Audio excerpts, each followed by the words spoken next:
the scorched heart of Arizona Territory, 1872, the sun hammered down on the dry soil of Whispering Creek Ranch.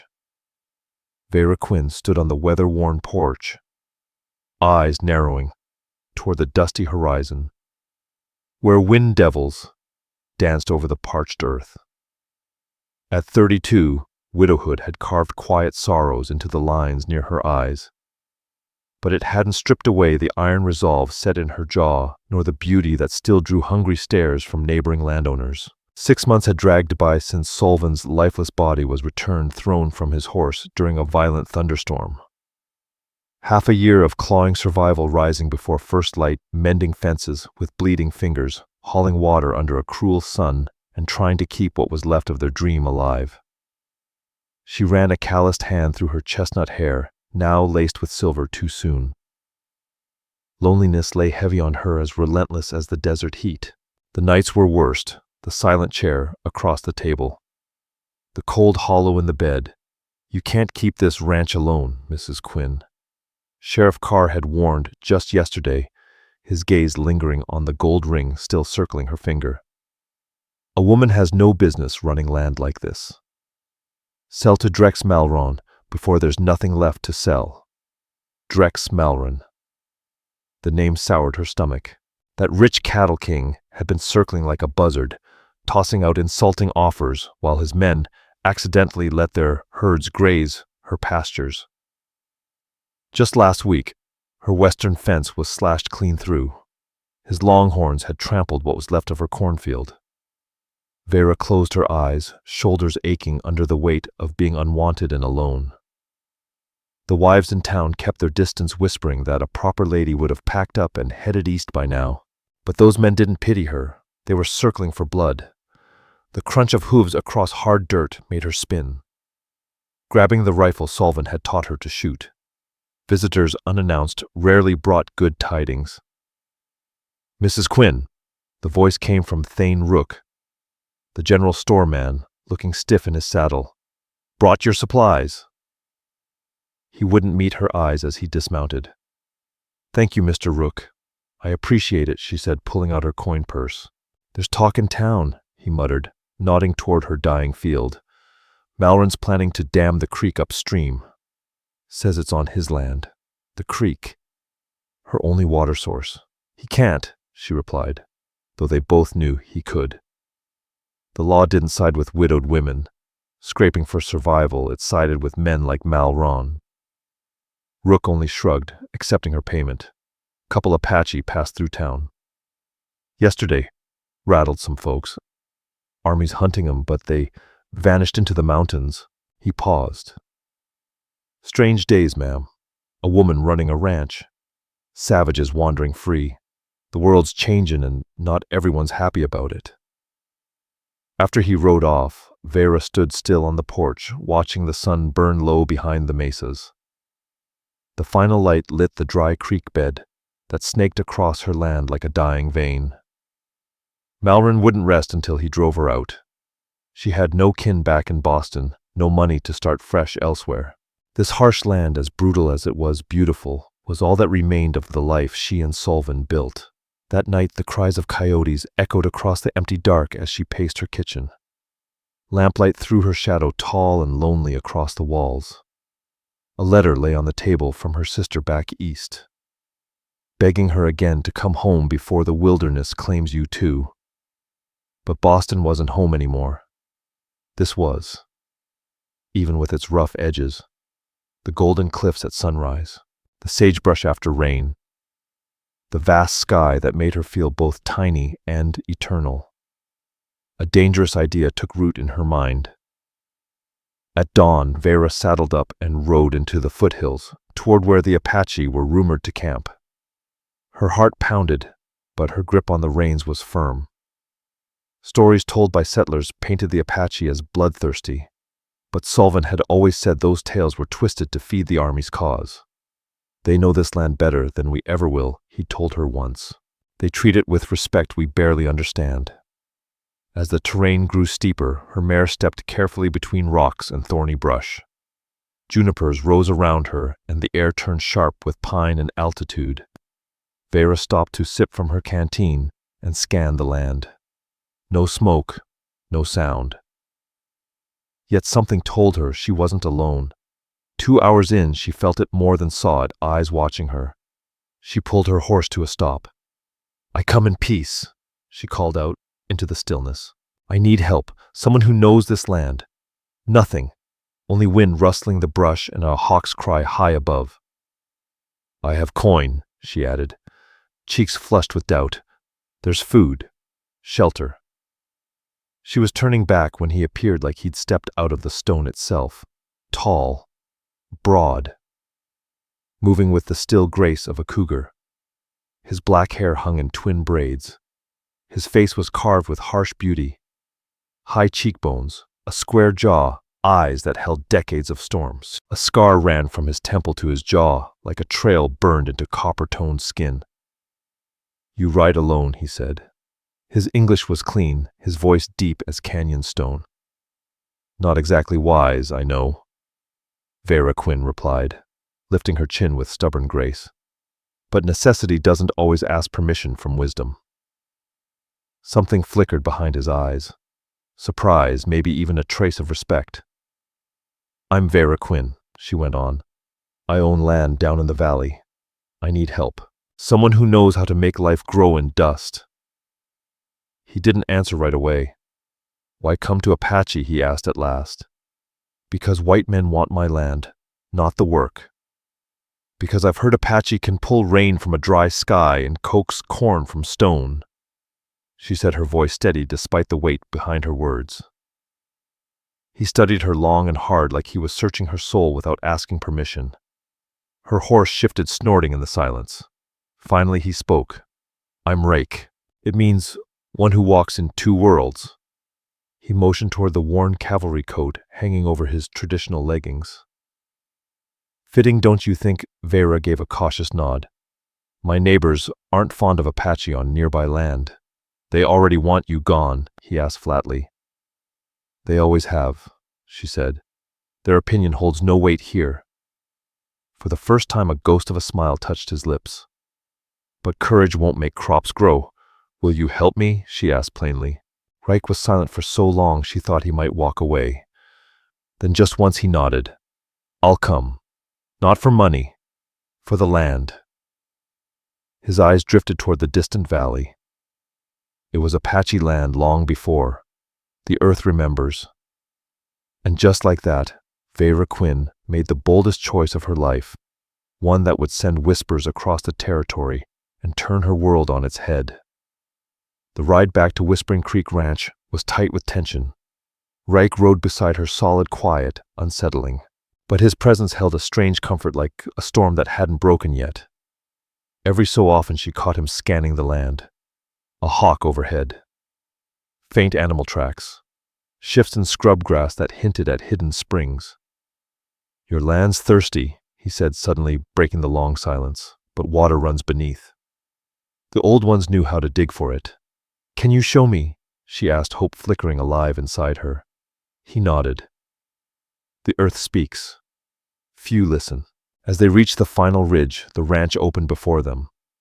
And Veyra saw it differently. Not as a failing place, but as sleeping soil, waiting to be awakened. Afternoon sun spilled long shadows as they neared the house, and Veyra's eyes narrowed. Smoke curled from the chimney, but she hadn't left any fire burning. "Someone's there," Raik said, lowly, his hand drifting to the knife at his waist. Veyra grabbed her rifle. "Morrison's men," she muttered. They approached, carefully dismounting a ways off. Veyra led the way, rifle ready. Raik walked like a shadow behind her. Sheriff Carr sat on the porch whittling. He looked up and his face tightened when he saw Raik. "Mrs. Quinn," he greeted, slow and cold. "So the rumors are true." "What rumors are those?" Sheriff Veyra asked, not lowering the gun.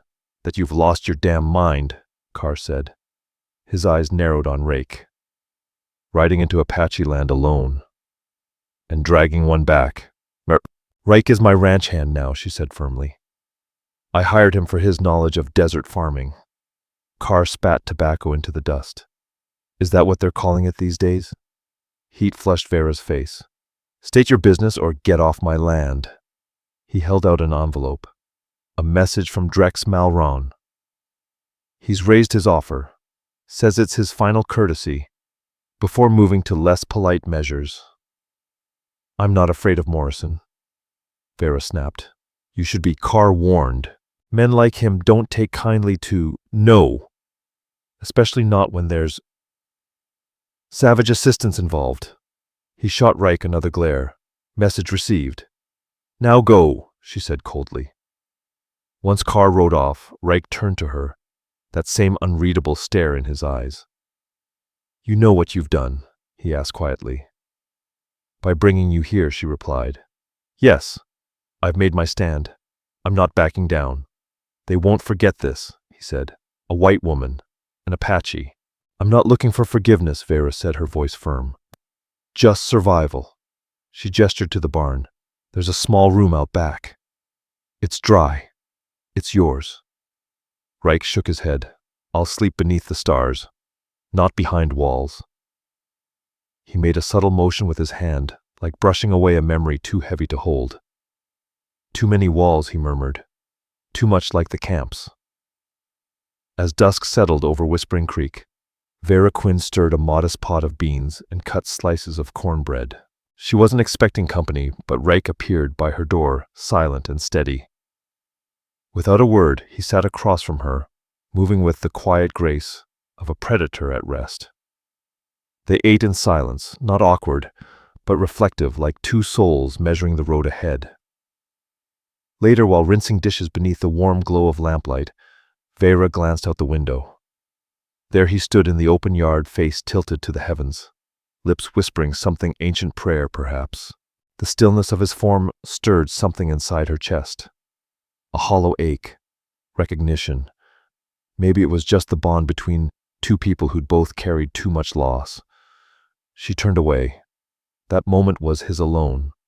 Tomorrow would bring more hardship, more battles. But tonight, for the first time in months, she felt something bloom deep inside.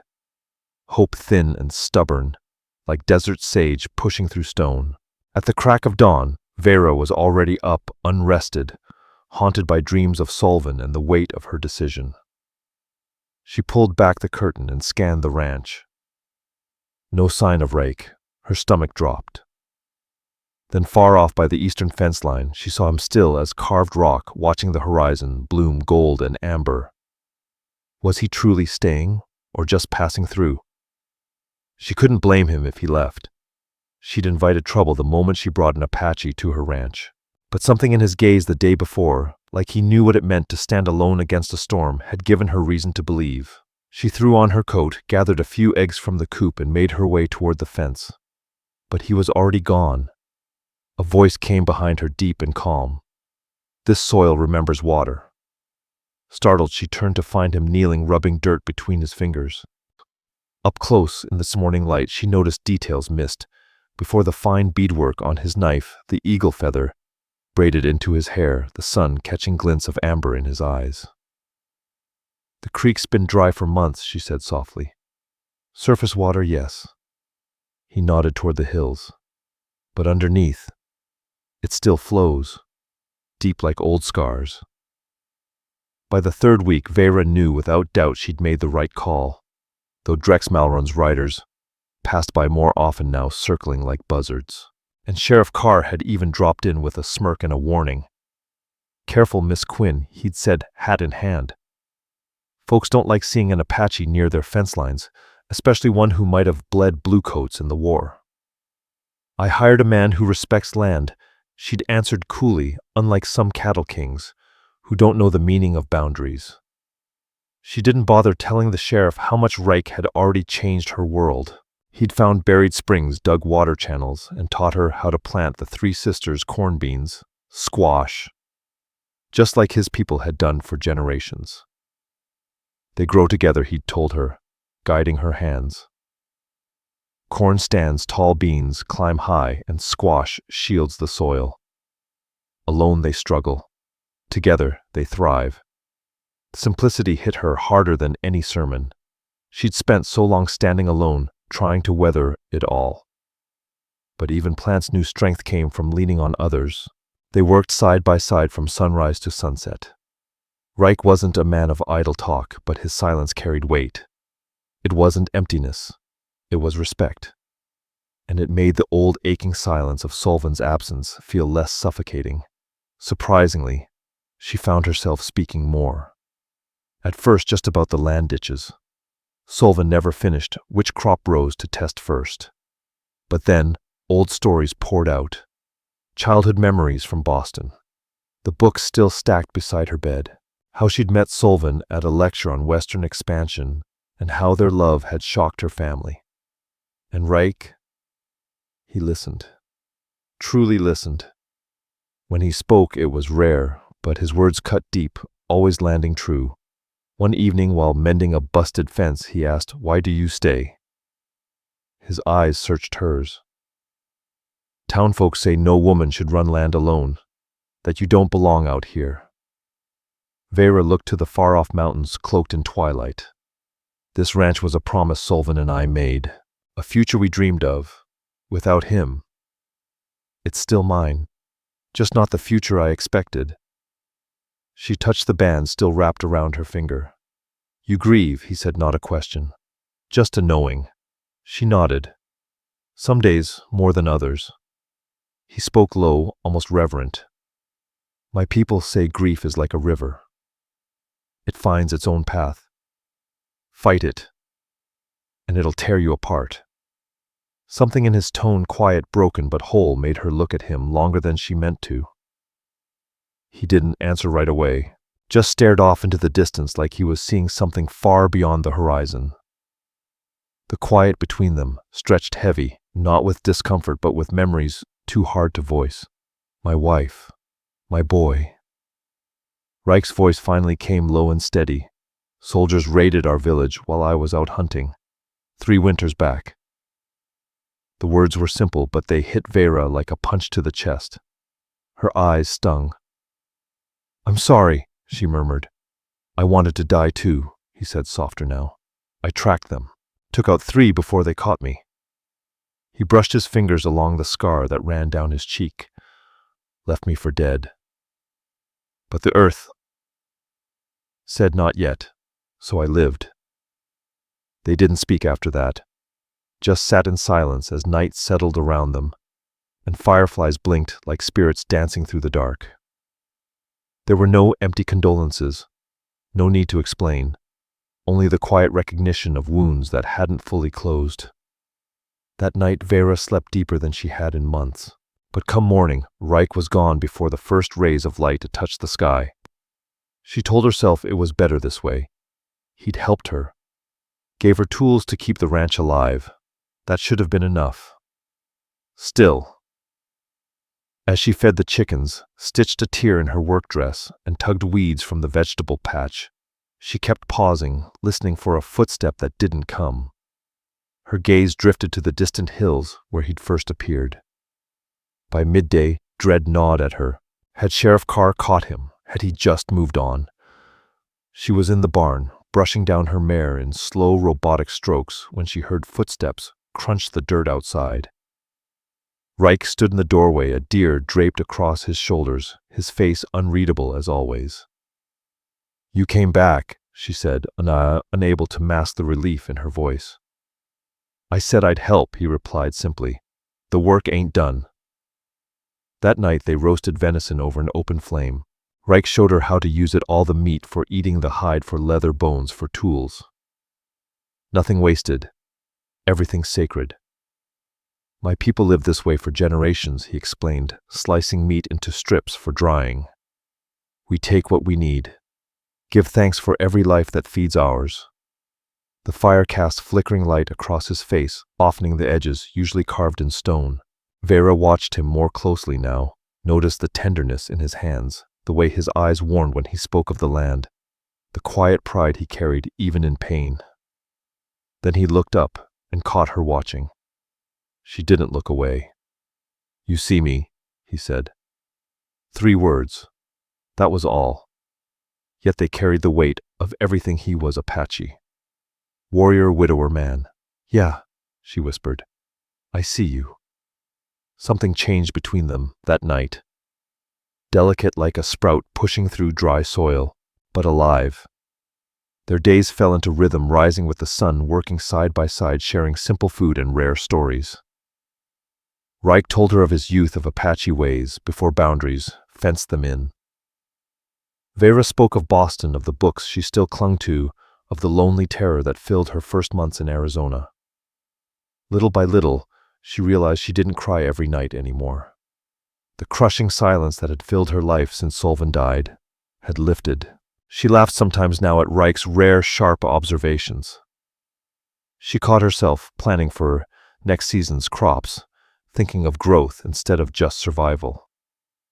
One morning, she found a smooth, round stone left beside the coffee pot, striped with amber and red. It speaks of fire beneath the earth, Raik said when she asked. Of things that seem solid, but still change. She held it tight in her palm. Thank you. More gifts followed. A woven grass bird. A feather marked by wind, he said. A small pouch of herbs to help her sleep. They weren't just tokens. They were a language, a way of saying, I see what others don't. Then one afternoon, while they were watering the western field, a gunshot tore through the air. Her horse panicked, reared high. Veyra crashed to the dirt, pain surging through her ankle. Before she could even cry out, Raik was there already, between her and the sound of the shot. In one fluid motion, he hauled her onto his horse and climbed up behind. Drex Malron's men, he said, voice grim. Could have been a hunter, she argued, breathless. But they both knew. A warning, Raik said. They don't want this land to thrive. Inside the house, he knelt beside her, checking her ankle with warm, sure hands. Not broken, he said, but his jaw was tight with something fiercer than pain. Raik turned his head slightly, and the dying sunlight caught the gold flecks in his deep brown eyes. His voice was low, serious. You trust me to help you? Veyra gave a small nod, her throat suddenly tight with emotion. Raik stepped outside without another word, returning moments later with a handful of plants she didn't recognize. He ground the leaves, added water, and pressed the cool mixture to her swollen ankle, wrapping it carefully with a clean strip of cloth. His hands moved with surprising tenderness, focused, reverent. Thank you, she whispered, her voice barely audible. That's when he looked at her, really looked, and something in his gaze made her breath catch. I see your tears, Veyra Quinn, he said quietly. The ones no one else notices. The ones you bury deep. Those words cracked something wide open inside her. No one had said anything like that. No one had even seen her like that. She'd kept her grief tucked away in the silence of night-worn strength like armor during the day. You try to carry it all, he added, but your eyes speak what your lips won't. His hand hesitated, then gently brushed a loose strand of hair from her face. You're strong, Veyra, but being strong doesn't mean you don't hurt. Something in his voice, steady, respectful, sure, sank into her chest like a balm. In that moment, under his gaze that saw all her hidden bruises, she felt more understood than she had in years. Maybe ever. Her hand lifted instinctively, resting on top of his, where it lingered on her cheek. All this time she said, her voice soft as dusk. I thought if I showed weakness, I'd lose everything. Tears don't mean weakness, Raik said. Rain doesn't weaken the land, it heals it. Veyra shut her eyes and leaned into his palm. I've been alone for so long, she breathed. Not anymore, he answered. His voice was solid. A vow. When she opened her eyes again, Raik was watching her with something deeper than kindness. A hunger that wasn't about possession, but about recognition. Your husband, he said carefully. He was a good man, she replied, her voice steady. He believed in this land, and in me. Raik gave a slow nod. Then he wouldn't want your heart buried with him. His words rang with truth. Solvin had loved the soil, the sun, the future he dreamed for them. He would have hated to see her just surviving. No, she whispered. He wouldn't.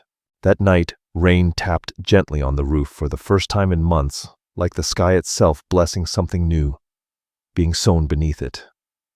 And for the first time since Solvin died, Veyra didn't dream of grief. She dreamed of hands that could build and protect. Of a man who saw her soul and didn't look away. When morning came, she woke lighter. The days that followed were a blur of shared labor and quiet shifts. Every glance between them, every brush of their hands as they passed tools, buzzed with meaning. They circled each other in a dance of restraint, neither ready to leap, but both deeply aware of what lay between them. But fences like feelings weaken when left untended, and water will always find its way through. One warm evening, after a long day, digging new irrigation for the eastern fields, they returned home covered in dirt, but full of satisfaction. Corn sprouts pushed through the earth that once looked like dust. "Life comes back," Raik said, surveying the rows. He wasn't just talking about crops. As twilight fell, they sat on the porch steps, their shoulders almost brushing. Above them, the desert sky unfurled in endless blue-black stars blooming one by one. "There's too much smoke in Boston," Veyra murmured. "You can't see stars like this." Raik's brow furrowed. "How do folks live without the sky?" "They find other things," she said. "Crowded streets, music halls, theater." His gaze lingered on her. "And you? What makes you feel alive, Veyra Quinn?" The question hung like a lantern between them. She turned, found him, already looking at her, eyes reflecting starlight. "This," she whispered. "This land. This moment." Then, quiet brave, she asked, "What about you?" Raik didn't answer with words at first. Instead, he reached for her hand. His fingers were rough from labor warm as they slipped between hers. "Since my family was taken," he said low, "I thought my heart died with them. But with you." He looked down at their joined hands. "It beats again. Stronger." Tears filled Veyra's eyes, not from sorrow, but from the realization that this wasn't a memory pretending to come back. It was something new and real. "I'm scared," she admitted. "Not of you, but of this. Of feeling again. Of losing again." Raik lifted his other hand, cupping her face with careful tenderness. His thumb brushed a tear from her cheek. "The Apache say, to truly live is to risk pain," he said. "Without risk, there's no joy, no growth." In the quiet starlight, under a quarter moon, climbing above distant ridges, Veyra Quinn looked at the man who had come to her from the wild, a man who listened to her silences, who saw the woman behind the widow. And she let him see her, completely. This man, his scars, both seen and hidden, mirrored hers in depth, though shaped by different storms. "Stay," she whispered, "not just for the land, for me." Raik didn't answer with words. He leaned in, his lips brushing gently across her forehead, a gesture not of passion, but of reverence. A quiet vow, a beginning. They lingered on the porch long after the sky turned to velvet. Their hands remained clasped, shoulders brushing, voices dropping to soft murmurs as they spoke of tools, weather loss, and hope. When a distant coyote cried out from the ridge, its call no longer sounded lonely to Veyra Quinn. It rang out like a wild song of reunion, of finding one's pack after wandering too long alone. Tomorrow would come hard with its bitter truths. Drex Malron's threats, the town's sharp tongues, the cruel test of farming desert soil. But tonight, under Arizona stars, Veyra felt something she hadn't known since Solvin died. She felt rooted. She felt home. But peace out here never stays long. At first light, that fragile calm cracked. Veyra woke to pounding hooves. Too many for a simple visitor. Heart hammering, she threw on her clothes, hands shaking as she peered through the window. 4 riders kicking up dust. Sheriff Carr's hat stood out, and beside him rode Drex Malron on that flashy Palomino stallion of his. Raik appeared at the door like smoke. silent but steady. I heard he said, eyes steady alert. Their gazes met. No need for words, they'd built a language of glances and shared sweat. In that look was readiness, worry, and something unspoken that had grown deep roots. They won't be kind, Veyra said, low fingers brushing over the stock of her father's shotgun. Raik's hand came down on hers. Steady, warm. Let me talk first. It's my land, she said, jaw set. My stand to make. He gave a slow nod, a glint of pride in his eyes. Then we faced them together. The warning signs had come earlier, cut fences. A chicken's neck wrung and tossed in the dirt, spoiled meat fouling her well. But this felt like the start of something worse. And worse came. More notes nailed to fence posts. A dead coyote left on the porch, blood dried in its fur. Every sunrise brought fresh threats, written in silence. But the land bloomed. Despite it all, Raik's irrigation ditches kept water flowing. The garden thrived. The corn pushed through dust that had once seemed cursed. He showed Veyra how to spot desert herbs that could feed them or heal wounds, how to ask the land for help instead of begging the town. The desert gives, he'd said one dusk, slicing open a prickly pear with practiced hands if you know how to ask. With each passing day, Veyra grew tougher, steadier. She didn't flinch when coyotes cried or when shadows moved at night. She read cloud shapes, tracked prints in the dust, and carried herself like the land had finally accepted her. And Raik watched her, quiet but never absent. His gaze missed nothing. The space between them began to close, not all at once, but in lingering glances and touches that stayed a moment too long. He carved her a bird from wood, tiny, perfect. Left it where she'd find it. A wildflower next to her coffee. A smooth black stone streaked with silver lines like constellations. She kept them all, each a whispered sentence in the quiet conversation between them. Evenings stretched out. They spoke by lamplight of distant cities and forgotten dances. He told her of Apache fire ceremonies, of freedom before the white lines of borders and rules. She spoke of Boston's cold bricks of books she used to read beneath her mother's garden trellis. But neither spoke of the line they hadn't crossed, the line they felt humming like thunder in the air. Then came the storm. A thick, choking heat hung over the land as clouds began to roll in, dark and swollen. Sheriff Carr arrived at a gallop, 2 deputies behind him. Mrs. Quinn, he called, still in the saddle. Need a word. Veyra laid down her spade, brushing dirt from her palms. Raik stepped to her side, silent, solid. Sheriff, she said calmly, what brings you out here? Carr's eyes flicked to Raik, then back. Drex Malron says you're stealing water from the creek. Says it's hurting his cattle. The creek runs straight through my land, Veyra said, voice even. I'm just making sure it doesn't run to waste. Also says he saw your hired man trespassing. Raik didn't flinch, but Veyra saw the set in his jaw. That's a lie, she said, flatly. Raik hasn't left this ranch except to hunt.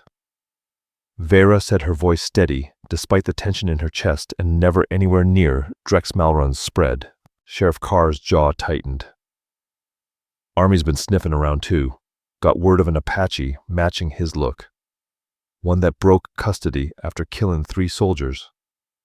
Is there a warrant, Sheriff? She asked, heartbeat pounding beneath her calm words. Not yet, Carr admitted, tipping his hat slightly. But it's coming. I figured I'd give you a heads up out of respect. You being a God-fearing woman and all. His eyes glinted with implication. You ought to send him on his way before this mess becomes yours. Veyra's reply came cold and clipped. Appreciate the warning. Is that all? Carr looked her over then, at Raik standing beside her, like a mountain. Folks been talking, Mrs. Quinn. About the nature of things out here. Your husband's been dead, 8 months, ain't proper for a widow to keep a man on her land, especially a savage. Color flared in her cheeks, not from shame, but from burning fury. Raik is my ranch hand, she said, voice like flint. And what people choose to whisper says more about them than it ever will about me. Carr lifted his reins. Just watching out for your reputation, ma'am. That's not your burden to carry. Veyra snapped. Now, unless you've got something official, I've got work. As the riders faded into the storm-hung horizon, Veyra turned to Raik, fear squeezing her throat. You should go, she said hoarsely. They'll be back, and next time they'll bring papers. His eyes flashed sharp as a drawn blade. And leave you to face Malron's wrath alone. I won't have you taken. Or worse. This is my choice. He stepped closer, voice low and rough with emotion. I came here for the land, yes. But I stayed. Because of you. The confession cracked the air between them like thunder. Behind them, real thunder rolled down from the distant mountains, a warning or a promise. Veyra's voice trembled. What the sheriff said about the soldiers. Raik held her gaze. I told you. I killed 3 men, the ones who slaughtered my kin. I don't run from that. She nodded slowly. I understand vengeance. It wasn't just vengeance. He turned to the mountains. It was justice no courtroom in this territory would grant. The storm broke. Rain fell in slow, heavy drops, darkening the earth, releasing the sweet scent of desert bloom and creosote. We should get inside, she murmured, but neither moved. The rain came harder, drenching them, clothes plastering to skin. Veyra tilted her face to the sky, letting it cool the fire burning inside her. When she looked back at Raik, he was watching her like she was the center of the world. You are beautiful, he said softly. Rain slicked his dark hair, traced the lines of muscle beneath his soaked shirt. She didn't know who moved first, but suddenly his hands were cupping her face and her fingers gripped his shoulders, as their lips collided, fierce as the storm. It was no gentle kiss. It was months of aching glances and silent want unleashed in one breathless instant.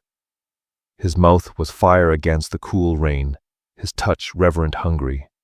And Veyra burned for him. When they broke apart, gasping for air, Raik rested his forehead to hers. I knew, he whispered, the day you rode into Apache land alone. My heart knew yours. She brushed her fingers along the scar on his cheek. I was scared. Scared to feel anything again. Scared that loving would mean losing again. He touched her lips with his thumb. Among my people, we say fear and courage live in the same lodge. One cannot be without the other. Lightning cracked overhead, framing his face in white fire, strong jaw, burning eyes, tenderness in his strength. And in that moment, Veyra knew. I love you. She whispered the words, trembling out of her like confession and release. Didn't think I could again. But I do. Raik pulled her close. And I love you, Veyra Quinn. More than words in any tongue could say. They made it to the house just as lightning tore across the sky. Inside, dripping onto the wooden floor, they stood in that charged silence. Veyra's fingers moved to the first button of her soaked blouse. Her eyes locked with his. Stay, she said. Not as my ranch hand. Not even as my shield. Stay as my equal. He caught her hand in his. As your heart, he said, eyes burning. As you are mine. That night, while rain drummed the rooftop and lightning danced across the walls, Veyra and Raik discovered one another, in reverence and in fire. His touch was gentle like the way he tended growing plants. Her kiss a promise born from soil storm and soul. Her fingertips moved gently over the scars that told stories across his skin. In each other's arms they created something sacred, something that felt like redemption.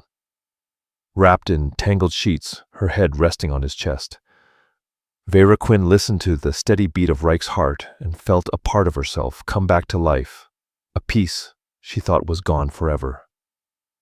What do we do now? She asked quietly. When they return, Raik murmured, his fingers sifting through her damp hair. We face them, together. The storm still raged outside, but for the first time in years, neither of them felt alone in this darkness. Morning came with that special desert clarity air washed clean sky as blue and sharp as cut glass. Veyra awoke to Raik watching her, propped on one elbow. His gaze was tender, reverent. "I feared you were just a dream," he whispered, fingertips brushing the curve of her shoulder. She smiled, touching his face.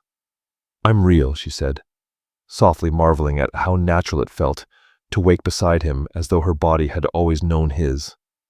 But reality couldn't be postponed forever. As they dressed, their words turned to strategy. "Drex Malron won't stop," Veyra said, pinning up her hair. "Now the army's sniffing around too." Raik's expression darkened. "Then we must choose our path. We could leave," she offered the thought, slicing through her. "Start fresh, somewhere far." "And surrender?" he asked, shaking his head slowly.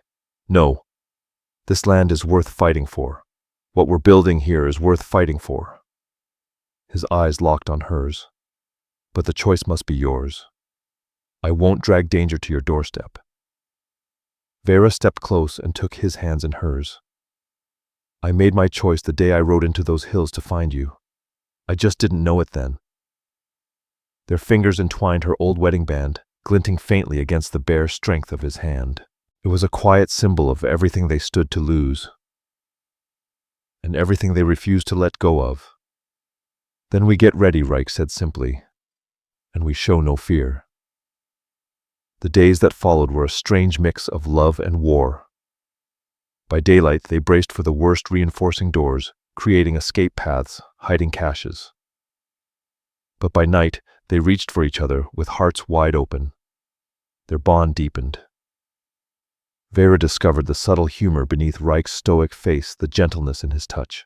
Raik was awed by her strength, the way she met every hardship with fierce grace. Each night, they whispered dreams. Maybe someday, if their crops prospered, they'd buy more land.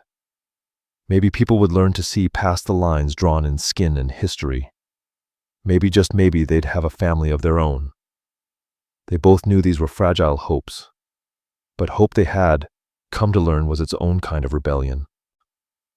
One soft evening, as the sun spilled gold across the porch, Raik handed her a slender band woven from horsehair and silver thread. "Among my people," he said quietly, "when two souls choose the same path, they exchange signs of their bond." Veyra's breath caught. He slid it onto her finger where her old ring had once rested. She'd placed Solvan's ring in a keepsake box weeks ago, not out of rejection, but in quiet respect for a past that had shaped her. "It's beautiful," she whispered, turning her hand in the fading light. "But I have nothing for you." Raik laid his hand gently over her heart. "You've already given me everything." That night their union deepened. It wasn't just passion, it was a vow. In the hush of candlelight, Veyra traced every ridge and shadow of his face, as though memorizing it for eternity. "No matter what happens," she whispered this, "what we are is real, worth everything." Raik's eyes held hers with quiet fire. "Where I come from, wealth isn't counted in gold, but in connection. To land, to spirit, to each other. Then we're rich," Veyra breathed. But just as their world felt most whole, glass shattered. Raik was up in a flash, grabbing the blade he kept near the bed. "Stay down," he commanded, moving like a shadow to the window. Flickers of orange danced against the barn wall. Smoke. Veyra's eyes widened. "Fire," she gasped, grabbing for her clothes. They bolted outside the barn, already consumed by flames. The dry timber roared the sky above, turning orange with fury. Working with furious urgency, they managed to release the horses and salvage what gear they could. But the barn itself was a lost cause. As the flames devoured the structure, Raik wrapped his arm around Veyra Quinn's shoulders, just as the sound of hooves thundered up from the road. Sheriff Carr arrived first, flanked by his deputies, Grind and Vesk, with Drex Malron. Close behind, trailed by a pack of his hired guns. "Terrible mishap," Drex called out, voice thick with feigned sorrow. "Lantern tips over near Hey, whole thing goes up." This wasn't an accident, Veyra snapped, her fury trembling in her voice. And you damn well know it. The sheriff dismounted, visibly uneasy but resolute. Mrs. Quinn, step away from him. We're here to bring the Apache in. Veyra felt Raik's hold tighten. On what grounds, she demanded. Murder of U.S. soldiers. Trespass. Cattle theft, Carr muttered, hand resting near his holster. There's a bounty on him, dead or alive. How convenient, Veyra said coldly, mind racing. Just when my land finally starts producing again. Drex's grin was all poison. This ain't about your sorry patch of dirt. It's about justice, progress, civilization. He gave her a slow, disdainful once-over. That you'd take up with a redskin has folks mighty concerned. But I'm still generous. I'll buy the land. Might even toss in a ticket back east where you belong. I belong right here, Veyra, answered, eyes blazing. And you're trespassing. Your husband would be ashamed. Drex hissed, smile gone. Running around with a savage, letting Christian land rot. Raik stiffened, but squeezed her hand instead of reacting. Calm and steady, Veyra reached into her coat and pulled out Solvan's old wedding ring, the one she'd started keeping close after accepting Raik's braided band. She held the gold band up, its gleam catching the fire's glow. My husband believed in justice. In hard work, she said loud and clear. Things Raik has shown me more of than you ever have. She tucked the ring away. Now get off my land. Drex's face twisted with rage. Seize him, he barked. And the woman. Too, if she gets in the way. The riders surged forward. Raik yanked Veyra toward the house. Inside, he urged. We planned for this. And they had. Weeks ago, they'd fortified the home, shuttered windows, reinforced doors, hidden supplies. Veyra grabbed her rifle while Raik took his post at the window. They won't take you, she swore, loading rounds. Nor you, he said, meeting her eyes. Gunfire shattered the silence. Wood splintered around them. They fired back, not to kill, but to hold them off. They'll smoke us out, Raik warned, eyes scanning the chaos. A crash on the roof. Then another. The tunnel, Veyra whispered. They bolted for the root cellar behind the hidden wall. Smoke choked the house, but the underground passage led them safely to the creek bed. In the dim cellar, Raik pulled her close, fierce and unyielding. No matter what comes, you are the bravest woman I've ever known. And you, she breathed, are the man who made me feel alive again. The escape was tight, every crawl echoing with the threat of discovery. But they emerged by the creek where 2 horses waited beneath the willows. Behind them, smoke poured into the sky. The ranch house, her home with Solvan, the place she'd built anew with Raik, was ablaze. Tears stung her eyes, but she shoved them back. They had to survive. South, Raik asked, swinging into the saddle. Veyra looked back once at the ruins, the ashes of everything she had built. Then she turned to Raik, his calm strength, his truth, his love. Wherever you are, she said, reaching for him. That's where I belong. They rode into the night, the firelight fading behind them. What lay ahead was unknown danger, pain, hardship, but also freedom, hope, and a love strong enough to bloom in the dust. The kind of love that made the desert bloom. As dawn broke, they reached the foothills, and Raik, quiet and sure, led them into a hidden canyon he'd known since boyhood. A quiet spring trickled from the rocks, offering clean water for them and their weary horses. Rest, Raik said gently, helping Veyra down from her saddle. Her legs shook from exhaustion, her body unaccustomed to long rides through treacherous land. We're safe for now. As Veyra cupped her hands and drank the weight of what they had become, fugitives settled over her like a heavy wool cloak. She had chosen this path. Raik had been forced into it by a justice system that never once recognized his humanity. What do we do now? She asked, watching him kneel to build a smokeless fire with practiced hands. We still have choices, he said calmly. We could cross into Mexico. Border patrols are few, or ride north to the territories. Veyra studied his face in the amber light, etched by sun, carved by trials, and softened only when his gaze met hers. "And if we stay," she asked, "if we fight for what was ours?" A faint smile curved Raik's lips. "Still the warrior," he said lowly, "even when the war seems already lost." "Is it lost?" she pressed, drawing closer, taking his hands. "Drex Malron may have power," she continued, "but he's made enemies too. My cousin's husband works for the territorial governor in Santa Fe. If we get to him, show proof." Raik's smile faded. "White law has never shielded my kind." "Then we make it serve truth," Veyra insisted. "Malron's bribed the locals, but not all of them. If we can show what he's done, the forged water claims the threats, the fire. Maybe, just maybe, we have a shot." Raik met her gaze solemn. "It's a dangerous gamble for you, too. Some things," she said, voice firm, "are worth that gamble." They spent the day hidden in the canyon, resting quietly, mapping their route northward. The journey would be perilous. Raik's Apache features alone would draw suspicion, and Veyra's face had become a symbol of defiance. But to keep running, living like shadows, was worse than death. That night beneath the endless sky, Veyra lay close to him, her fingers softly tracing the angles of his face.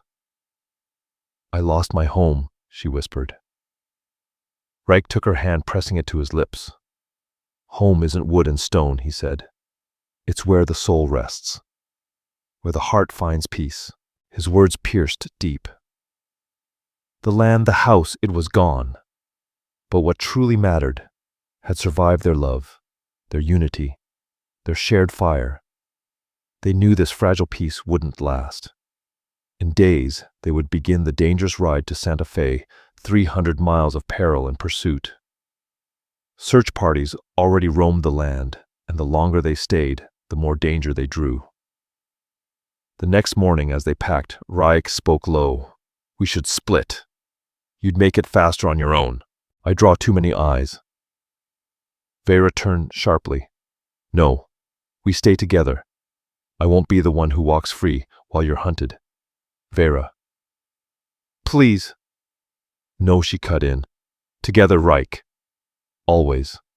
And so they rode through ravines under moonlight, hiding by day, narrowly slipping past Carr's men and Malron's trackers. Her resolve never faltered. His vigilance never wavered. On the 8th night, in a canyon tucked far from roads, Raik held out something in his hand, a slender band woven from horsehair and silver. "In my people's way," he said, "when two souls choose the same path, they give each other a piece of that bond." Veyra's breath caught as he slid the band onto her finger, where Solvin's ring had once been. "I have nothing to give you in return," she whispered. Raik placed his hand over her heart. "You already have." 2 weeks later, they arrived in Santa Fe, dusty, hollow-eyed, but unbroken.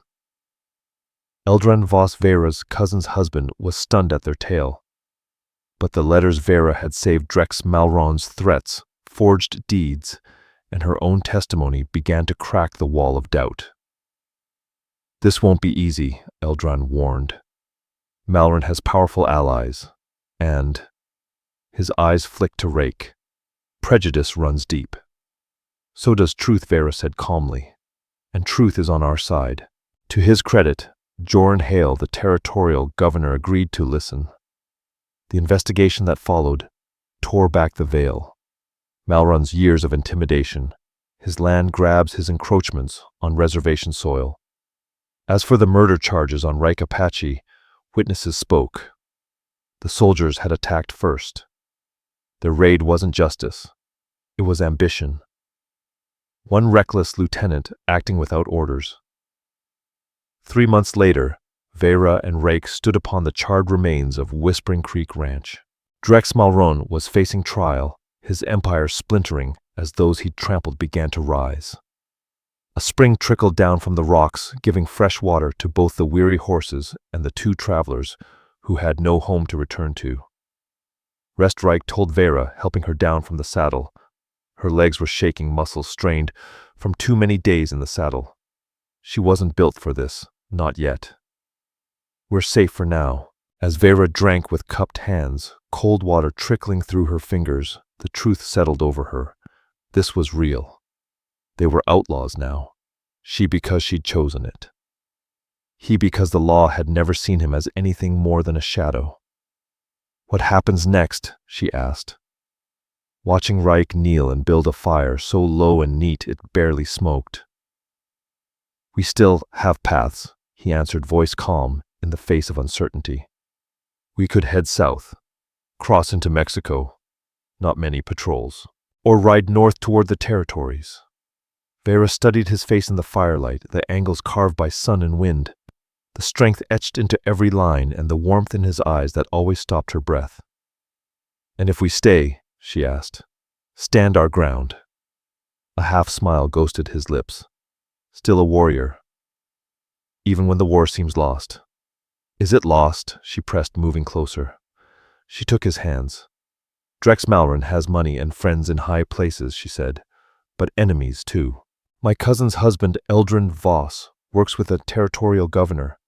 If we could just reach Santa Fe, tell him everything." Raik's gaze sharpened. "White men's law never favored my kind." "Then we'll make it favor the truth," she said, her voice steady. "Drex bribed half the town, but not all of it. We have proof his threats forged water claims the fire. If we can get it into the right hands, we have a chance. It's a risk Raik warned. For you as much as for me. Some things are worth the risk." They rested the day away, hiding in the rocks, plotting a ride north to Santa Fe. It would be dangerous passing through towns where Raik's face would spark suspicion, and hers might be recognized. But they couldn't keep running, not forever. That night, lying side by side beneath a sky of silver stars, Veyra reached out and brushed her fingers across his cheek. "I lost my home," she whispered, "but I didn't lose everything." Raik brought her hand to his lips and kissed her palm. "A home is not wood and roof. My people believe it lives where your soul rests." Those words struck her deep. She'd mourned the ranch, but not because of the land it was, what she'd built, what she'd believed in. And now, she had something new to believe in. Their peace was fleeting. In days they would set off on the long road to Santa Fe, over 300 miles through rugged, watchful land. Search parties would hunt them, and whispers of their escape would spread like wildfire. "We should split up," Raik said the next morning as they packed what little they had. "I draw too many eyes. You'd reach Santa Fe faster alone." "No." Her voice left no room for argument. "We stay together. I won't have you hunted while I walk free, Veyra." "No," she said again. "Together, Raik. Always." The road was cruel. They moved under moonlight, hid in brush during the day, and narrowly slipped past 2 search parties. Veyra never faltered, and Raik's quiet watchfulness kept them safe. On the 8th night, deep in a canyon of shadows, Raik handed her a slender band, horsehair and silver woven, tighter than the first one, the one lost in their escape. "In my people's way," he said, "when 2 spirits choose the same path, they give each other a token." She held her breath as he slid it onto the finger where her wedding ring once sat. "I have nothing to give back." His hand rested gently over her heart. "You already did." 2 weeks later they reached Santa Fe. Eldrin Voss, her cousin's husband, was stunned by their arrival, but the documents Veyra brought turned doubt into resolve. Letters from Drex, faked deeds, her own sworn story. "It won't be easy," Eldrin said, glancing at Raik. "Drex has friends in high places, and prejudice runs deep." "So does the truth," Veyra answered, "and it's on our side." To his credit, Joran Hale, the territorial governor, listened. What followed was an inquiry that revealed not just Drex Malron's crimes against Veyra, but years of corruption. Stolen land, burned homes, even reservation boundaries ignored. Raik's charges were harder. The soldiers had died, yes, but testimony from other Apache proved it had been a reckless assault by a young officer, not a lawful act. 3 months later, Veyra and Raik stood on a hill overlooking the scorched remains of Whispering Creek Ranch. Drex Malron was under indictment, his empire collapsing as those he wronged found their voice. Elders sat around the fire trading stories that held the bones of old truths while planting the seeds of new understanding. Young couples, some of mixed heritage, their courage sparked by Veyra and Raik's example, danced slow and close beneath flickering lanterns, the sound of fiddles weaving through the warm night air. Veyra found herself chatting beside the bread table with Veyra Marin, one of the first to trust their ranch, when whispers still painted her as the Apache's woman. "Did you ever picture this?" Elena asked, sweeping her hand toward the glowing scene. "Back when you were dodging Drex Malron and praying your horses wouldn't give out." Veyra's eyes drifted across the yard where Raik stood deep in talk with Var, discussing irrigation lines and spring runoff. Even after 10 years, the sight of him still made her chest tighten, the way it had that first night under the storm. "I hoped for it," she said quietly, "but hope is easy." This she paused, drinking it all in. Families of all colors breaking bread together, children inventing games out of two worlds, land alive again beneath shared hands. This is more than I ever dreamed. When the lanterns dimmed and neighbors said their goodbyes with hugs and promises, Veyra and Raik wandered through the orchard hand in hand. The air smelled of blossoms and earth. Petals glowed in the moonlight like tiny ghosts. "Do you ever regret it?" she asked softly. "Staying with me, when you could have gone back to your people." Raik's fingers laced with hers. Their wedding bands touched his silver hers, once made of horsehair, but replaced now with one that would endure storms and time. "We have a saying," he said. "Home is not where your tent stands, but where your soul is understood." He stopped facing her.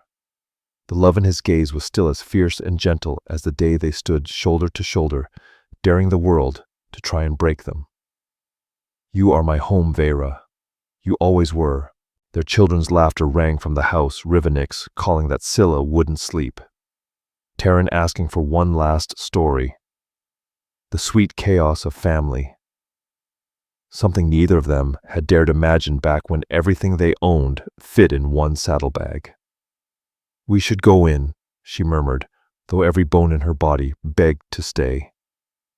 In a minute, Raik whispered, drawing her close. His kiss hadn't changed. Still slow. Still sure.